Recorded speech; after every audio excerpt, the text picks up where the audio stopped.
សាលិខិតសម្ដេចអគ្គមហាសេនាបតីតេជោហ៊ុនសែននាយករដ្ឋមន្ត្រីនៃព្រះរាជាណាចក្រកម្ពុជាក្នុងឱកាសប្រារព្ធទិវាអក្ខរកម្មជាតិអន្តរជាតិ8កញ្ញា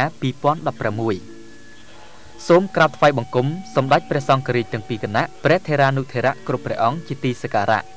សម្ដេចឯកឧត្តមលោកជំទាវព្រឹទ្ធាចារ្យលោកតាលោកយាយអស់លោកស្រីជាទីមេត្រីលោកគ្រូអ្នកគ្រូក្មួយសិស្សានុសិស្សជាទីស្រឡាញ់រាប់អាននិងជនរួមជាតិជាទីស្នេហាក្នុងឱកាសដ៏មហោឡារិកនៃទិវាអក្ខរកម្មជាតិអន្តរជាតិ8កញ្ញានេះទូលបង្គំខ្ញុំព្រះករុណាក្នុងនាមរាជរដ្ឋាភិបាលនៃព្រះរាជាណាចក្រកម្ពុជាខ្ញុំសូមសម្ដែងនៅសេចក្តីសោមនស្សយ៉ាងក្រៃលែងនិងសូមចូលរួមគាំទ្រយ៉ាងរីករាយជាមួយបងប្អូនជនរួមជាតិអស់លោកស្រីសាស្ត្រាចារ្យលោកគ្រូអ្នកគ្រូបុគ្គលិកអប់រំព្រមទាំងក្មួយសិស្សានុសិស្សទាំងអស់ចំពោះការរៀបចំប្រារព្ធទិវាដ៏មានសារៈសំខាន់ដែលជាមោទនភាពដ៏ខ្ពង់ខ្ពស់របស់កម្ពុជាក្នុងទិសដៅកសាងនិងអភិវឌ្ឍធនធានមនុស្សប្រកបដោយគុណភាពនិងគុណធម៌រួមចំណែកកសាងសង្គមកម្ពុជាឲ្យកាន់តែរីកចម្រើនរុងរឿងក្នុងស្មារតីនេះទូលបង្គំខ្ញុំព្រះករុណាខ្ញុំសូមថ្លែងនៅសារលិខិតថ្វាយនិងប្រកេនព្រះថេរានុថេរៈគ្រប់ព្រះអង្គជាទីសក្ការៈជូនជនរួមជាតិអស់លោកស្រីសាស្ត្រាចារ្យលោកគ្រូអ្នកគ្រូបុគ្គលិកអប់រំព្រមទាំងក្មួយសិស្សានុសិស្សជាទីស្រឡាញ់អំពីឆន្ទៈនិងបុព្វហេតុក្នុងការបន្តលើកកម្ពស់ការងារអក្ខរកម្មនិងជំរុញមនសិការរបស់បងប្អូនជនរួមជាតិយើងទាំងអស់រួមគ្នាលើកកម្ពស់ការងារនេះឲ្យកាន់តែល្អប្រសើរដើម្បីឧត្តមប្រយោជន៍របស់កម្ពុជាយើងនិងមនុស្សជាតិទាំងមូលឆ្នាំមុននេះកម្ពុជាបានធ្វើយុទ្ធនាការអក្ខរកម្មជាតិពេញមួយឆ្នាំដោយទទួលបានលទ្ធផលល្អគួរជាទីមោទនៈប្រការនេះបានបង្ហាញឲ្យឃើញពីការយកចិត្តទុកដាក់របស់រាជរដ្ឋាភិបាលកម្ពុជានិងការចូលរួមអនុវត្តយុទ្ធនាការអក្ខរកម្មជាតិរបស់ក្រសួងអប់រំយុវជននិងកីឡាក្រសួងនិងស្ថាប័នពាក់ព័ន្ធព្រមទាំងអង្គការ UNESCO និងដៃគូអភិវឌ្ឍន៍នានាជាពិសេសកិច្ចខិតខំប្រឹងប្រែងអស់ពីកម្លាំងកាយចិត្តរបស់មន្ត្រីអប់រំគ្រប់លំដាប់ថ្នាក់មន្ត្រីរាជការព្រះសង្ឃបញ្ញវន្តសិស្សនិស្សិតនិងក្រុមយុវជនស្ម័គ្រចិត្តនៅទូទាំងប្រទេសទិវាអក្ខរកម្មជាតិអន្តរជាតិ8កញ្ញាជាទិវាមួយមានអត្ថន័យឧត្តមឧត្តមសម្រាប់ប្រទេសជាតិយើងក៏ដូចជាពិភពលោកទាំងមូលពីព្រោះអក្ខរកម្មជាគន្លឹះនៃការអភិវឌ្ឍរួមចំណែកកាត់បន្ថយភាពក្រីក្ររបស់ប្រជាពលរដ្ឋហើយទិវានេះជាការរំលឹកយើងថាយើងមានភារកិច្ចចម្បងចាំបាច់ច្រើនទៀតដើម្បីជំរុញឲ្យមានអត្រាអក្ខរកម្មខ្ពស់ក្នុងចំណោមប្រជាជនកម្ពុជាក៏ដូចជាការទទួលបាននៃការសម្រេចគោលដៅអភិវឌ្ឍសហសវត្សរ៍របស់ខ្លួនក្នុងឆ្នាំ2016-2030ដែលជាគោលដៅផ្ដោតទៅលើបញ្ហាសំខាន់ដូចជាបញ្ហាសមត្ថភាពគុណភាពអប់រំនិងទស្សនៈទាននៃការរៀនសូត្រពេញមួយជីវិតក្នុងស្មារតីនេះរាជរដ្ឋាភិបាលតែងតែយកចិត្តទុកដាក់ខ្ពស់ដោយប្រើប្រាស់សក្តានុពលសមត្ថភាពលទ្ធភាពនិងកលានុវត្តភាពក្នុងការលើកកម្ពស់ការងារអក្ខរកម្មនេះពិសេសបង្កលក្ខណៈអំណោយផលល្អដល់ប្រជាពលរដ្ឋកម្ពុជាឲ្យបានចូលរួមកាន់តែសកម្មខ្លាំងក្លាក្នុងការងារនេះដើម្បីបន្តដំណើរលើមាគ៌ាឆ្ពោះទៅកាន់វឌ្ឍនភាពដ៏រុងរឿងនៃសង្គមជាតិកម្ពុជាយើងទាំងមូលការខិតខំប្រឹងប្រែងរបស់មន្ត្រីអប់រំគ្រប់លំដាប់ថ្នាក់ក្នុងការធ្វើកំណែទម្រង់លើវិស័យអប់រំយុវជននិងកីឡាបានធ្វើឲ្យវិស័យនេះមានការអភិវឌ្ឍរីកចម្រើននិងមានមោទនភាពស្របតាមកំណែទម្រង់របស់រាជរដ្ឋាភិបាលឆ្នាំនេះទិវាអក្ខរកម្មជាតិអន្តរជាតិ8មីនាត្រូវបានប្រារព្ធឡើងក្រោមប្រធានបទអក្ខរកម្មជួយបង្កើនសេដ្ឋកិច្ចគ្រួសារប្រធានបទនេះឆ្លុះបញ្ចាំងឲ្យឃើញថាអក្ខរជនដែលចេះជំនាញមុខរបរងាយមានសមត្ថភាពស្វែងយល់និងវិភាគនៅព័ត៌មានសម្បូរបែបនឹងធ្វើឲ្យជីវិតកាន់តែប្រសើរជាងមុនតាមរយៈការបង្កើនផលការដាំដំណាំបន្លែបង្ការនិងការចិញ្ចឹមសត្វព្រមទាំងចេះកែច្នៃនៅសម្ភារៈប្រើប្រាស់ក្នុងស្រុកថែមទៀតផងប្រការនេះបង្ហាញថាអក្ខរកម្មមិនគ្រាន់តែធ្វើឲ្យអ្នកសិក្សាចេះអានចេះសរសេរចេះនិយាយត្រឹមត្រូវនោះទេថែមទាំងធ្វើឲ្យចេះរកប្រាក់ចំណូលចិញ្ចឹមជីវិតខ្លួនឯងផងនិងក្រុមគ្រួសារផងជារួមយើងបានយល់ច្បាស់ណាស់ថាមានអក្ខរកម្មទើបមានចំណេះដឹងមានចំណេះធ្វើនិងមានការអភិវឌ្ឍពលគឺអក្ខរកម្មផ្ដល់នូវជំនាញមូលដ្ឋានដល់ប្រជាពលរដ្ឋគ្រប់រូបក្នុងការប្រកបរបរចិញ្ចឹមជីវិតព្រមទាំងបន្តកែលម្អកម្រិតជីវភាពរស់នៅឲ្យកាន់តែប្រសើរឡើងម្យ៉ាងទៀតអក្ខរកម្មធ្វើឲ្យយើងចេះគិតពិចារណានិងសម្រេចចិត្តបានត្រឹមត្រូវពិសេសអក្ខរកម្មបង្កលក្ខណៈឲ្យអក្ខរជនបានយល់ដឹងនិងស្វែងយល់នៅព័ត៌មានសម្បូរបែបទាំងក្នុងនិងក្រៅប្រទេសដើម្បីជាទុនក្នុងការត្រិះរិះពិចារណានិងរៀបចំដំណើរជីវិតរបស់ពួកគេទៅអនាគតក្នុងន័យនេះរាជរដ្ឋាភិបាលកម្ពុជានឹងបន្តបដិញ្ញាចិត្តខ្ពស់ក្នុងការលើកកម្ពស់ការងារអក្ខរកម្មនិងជំរុញមនសិការរបស់បងប្អូនជនរួមជាតិយើងទាំងអស់ រួមគ្នាលើកកម្ពស់ការងារនេះឲ្យកាន់តែប្រសើរនិងឈានទៅលុបបំបាត់អក្ខរភាពរបស់ប្រជាជនយើងនៅពេលអនាគតដោយឡែកក្នុងឱកាសដ៏ប្រពៃនេះទូលព្រះបង្គំខ្ញុំព្រះករុណាខ្ញុំក៏សូមថ្លែងអំណរគុណដល់គ្រប់ក្រសួងស្ថាប័នអង្គការជាតិអន្តរជាតិដៃគូអភិវឌ្ឍអាជ្ញាធរដែនដីគ្រប់លំដាប់ថ្នាក់សប្បុរសជននានាព្រះសង្ឃចាស់ព្រឹទ្ធាចារ្យបព្វជិតសាសនា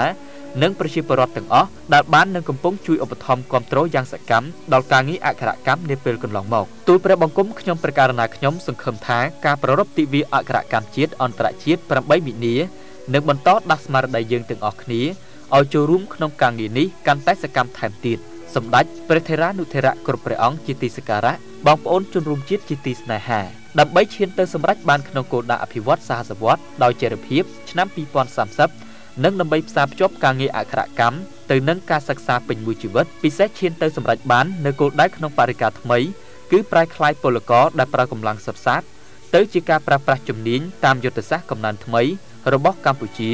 ទូលព្រះបង្គំខ្ញុំព្រះករុណាខ្ញុំសូមអំពាវនាវដល់ស្ថាប័នជាតិអន្តរជាតិសហគមន៍និងពលរដ្ឋគ្រប់រូបសូមយកចិត្តទុកដាក់ខ្ពស់ជាបន្តទៀតដល់ការងារអក្ខរកម្មក៏ដូចជាការងារអប់រំទាំងនៅក្នុងប្រព័ន្ធនិងក្រៅប្រព័ន្ធក្នុងស្មារតីនេះដើម្បីបន្តចូលរួមលើកកម្ពស់ការងារអក្ខរកម្មនៅកម្ពុជាឲ្យកាន់តែមានប្រសិទ្ធភាពថែមទៀតទូលព្រះបង្គំខ្ញុំព្រះករុណាខ្ញុំសូមអំពាវនាវដូចតទៅទី1សមាជិកសមាជិការាជរដ្ឋាភិបាលនិងមន្ត្រីរាជការគ្រប់លំដាប់ថ្នាក់ពេលចុះបំពេញការងារតាមមូលដ្ឋានត្រូវឆ្លៀតចុះឲ្យដល់ថ្នាក់អក្ខរកម្មមជ្ឈមណ្ឌលសិក្សាសហគមន៍ដើម្បីលើកទឹកចិត្តនិងរួមចំណែកដោះស្រាយរាល់សំណុំពររៀនសូត្រតាមភាពជាក់ស្ដែងទី2អាជ្ញាធរដែនដីគ្រប់លំដាប់ថ្នាក់ត្រូវយកចិត្តទុកដាក់ចូលរួមគាំទ្រឲ្យបានខ្លាំងក្លាបន្ថែមទៀតក្នុងការជំរុញណែនាំប្រជាពលរដ្ឋដែលមិនបានរៀនសូត្រឬបោះបង់ការសិក្សាឲ្យមានឱកាសទទួលបានការរៀនសូត្រជាថ្មីតាមថ្នាក់រៀនអប់រំក្រៅប្រព័ន្ធតាមគ្រប់រូបភាពពិសេសត្រូវខិតខំបង្កលក្ខណៈងាយស្រួលដល់ប្រជាពលរដ្ឋដែលជាជនពិការឲ្យទទួលបានលទ្ធភាពក្នុងការសិក្សារៀនសូត្រទី3មន្ត្រីអប់រំគ្រប់លំដាប់ថ្នាក់លោកគ្រូអ្នកគ្រូត្រូវបង្កើនឆន្ទៈនិងពង្រឹងក្រមសីលធម៌វិជ្ជាជីវៈជាគ្រូបង្រៀនដើម្បីចូលរួមលើកកម្ពស់ការងារអប់រំទាំងក្នុងនិងក្រៅប្រព័ន្ធឲ្យមានការអភិវឌ្ឍឈានឡើងទាំងផ្នែកបរិមាណនិងគុណភាពហើយត្រូវសកម្មផុសផុលចូលរួមក្នុងការងារកំណែតម្រង់វិស័យអប់រំក្នុងស្មារតីនេះខ្ញុំនៅតែចង់គូបញ្ជាក់ម្ដងហើយម្ដងទៀតថាការកែតម្រង់គឺរស់មិនកែតម្រង់គឺស្លាប់ទី4ប្រព័ន្ធផ្សព្វផ្សាយទាំងអស់រួមមានវិទ្យុទូរទស្សន៍សារព័ត៌មានទស្សនាវដ្តីប្រតិបត្តិព័ត៌មានរបស់រដ្ឋនិងឯកជន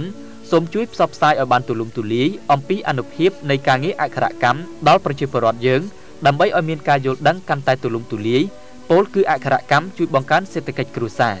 ទី5ក្មួយជាសិស្សនិស្សិតតាមគ្រឹះស្ថានសិក្សាសាធារណៈនិងឯកជនក្រុមយុវជនសហភាពសហព័ន្ធយុវជនកម្ពុជាក្រុមយុវជនកាយរិទ្ធនិងក្រុមយុវជនកាកបាទក្រហមកម្ពុជាត្រូវសកម្មចូលរួមជួយបង្រៀនដោយស្ម័គ្រចិត្តដល់អ្នកដែលមិនចេះអក្សរនៅតាមថ្នាក់អក្ខរកម្មនិងមជ្ឈមណ្ឌលសិក្សាសហគមន៍ដែលស្ថិតក្នុងមូលដ្ឋានរបស់ក្មួយរស់នៅ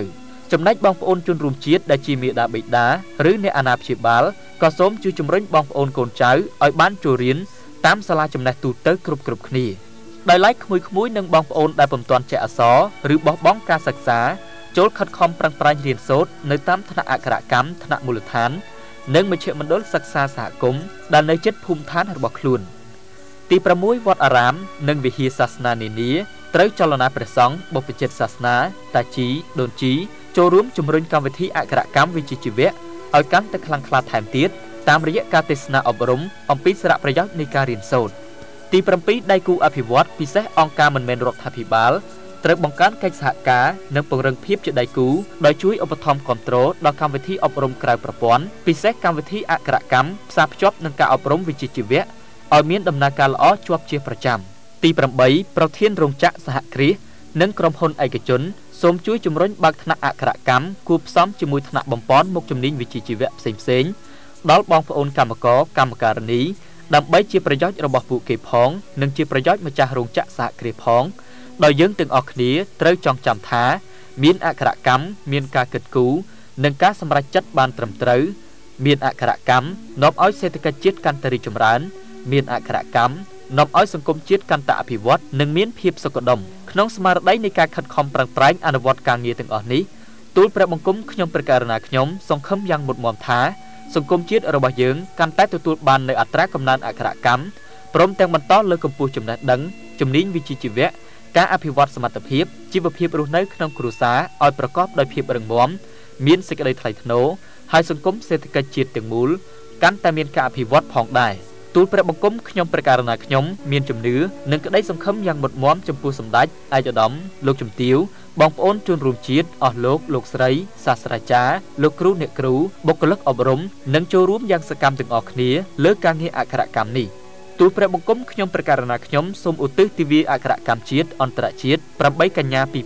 2016ក្រមប្រធានបទអក្ខរកម្មជួយបង្កើនសេដ្ឋកិច្ចគ្រួសារឲ្យពង្រឹងបានបន្ថែមទៀតនៅឆន្ទៈបដូរផ្ដាច់របស់ប្រជាពលរដ្ឋកម្ពុជាយើងនិងការយកចិត្តទុកដាក់ខ្ពស់ជាប្រចាំ